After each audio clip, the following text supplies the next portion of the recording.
Živijo! Ali tudi vi se odvažite, da vaši novi leseni izdelki začnejo trohneti hitreje od pričakovanj? Tudi mi. Zato smo za vas pripravili serijo vlogov, v katerih bomo govorili o tem, kako se lahko temu trohnenju izognemo čim bolje. Evo, pogremo kar na prvega.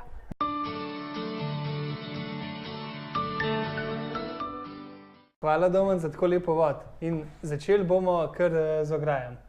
In Sašo, da je v ta tretje že si sproščen, že ne, čist. Miren, kukar.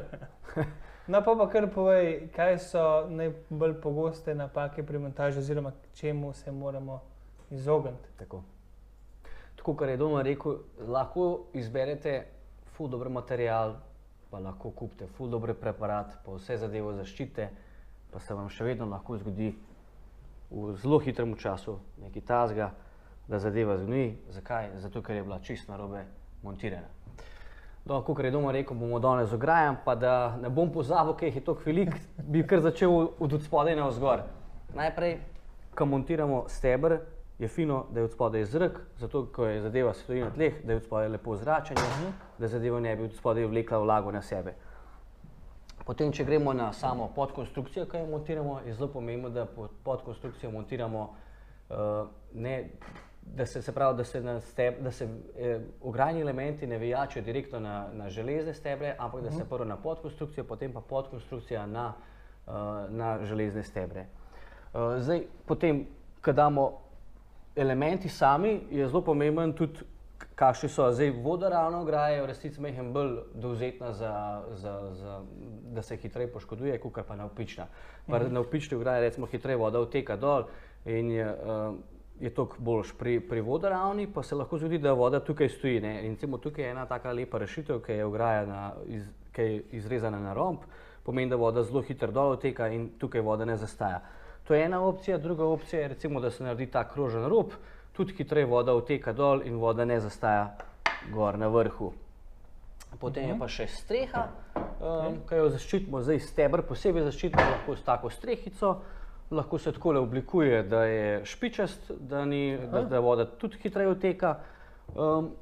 Potem, kar je zelo pomembno, je tudi, da se naredi pri strehi, da se naredi takle odkapan kanal, kar pomeni, da ko voda zateka noter, v bistvu ne gre do konca, ampak se tukaj nabere, kapalca, lepo odkapla. Daj to, kar malo bližje pokaži. Tako, da boste videli. Ok, super.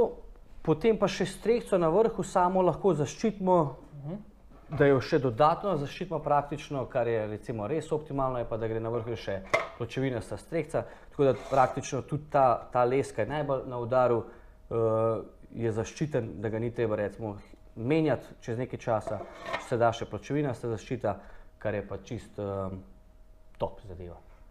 In pol, recimo, če vse to upoštevamo okvirno, se vem, da pri teh stvareh ne moramo govoriti o točnih časovnih obdobjih, ampak recimo neka ograja, ki nima tega, pa neka ograja, kjer vse to upoštevamo. Kakšna je razlika recimo v obstojnosti pol? Razlika sigurno, kakor si sam rekel, res je težko govoriti o času, ampak tako je, če si že vemo, ne vemo zagotovo koliko časa, vemo pa, da se zelo hitro začnejo uničevati zadeve, pa ne glede na to, koliko je dober material, pa ne glede na to, kakšne dobre preparate si uporabil, če les nisi konstrukcijsko dobro zaščitil. Tako da bom rekel raje tako, da ti moraš, v bistvu prav moraš zadevo postaviti tako, da ti zdrži toliko časa, kakor bi ti les zdržal. Tako da ne bi rekel temu, da ti to zadevo podaljša, ampak ti zadevo pač toliko časa ti stoji, kakor bi ti morala stati. Tako je, bolj je tako. Se pravi, v bistvu pol, če gledamo proporcionalno, kvaliteta lesa je skoraj enak pomembna montaži, če ni še montaža, kakšen procent je bolj?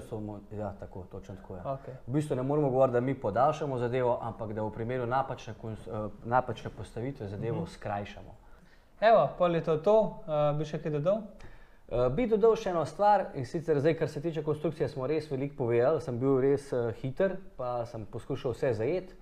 Bi še eno stvar dodal, in sicer veliko se uporablja pri samem pretrjevanju, se uporablja vroče cinkane železne vijake, kar pa ni dobra rešitev. Boljši oziroma nujni so skoraj inox vijaki. Namreč pri teh ne prihaja do nobenih kemičnih reakcij, zadeva ne rjavi in špila Tako, kot more, toliko časa, če smo konstrukcijsko zadevo dobro naredili, bomo še s tem tudi enakomerno podaljšali vse skupaj. No, super, hvala še za ta nasvet. In to je zdaj v bistvu konc naše prve oddaje v tej, kako bi rekel, lahko mini trilogiji.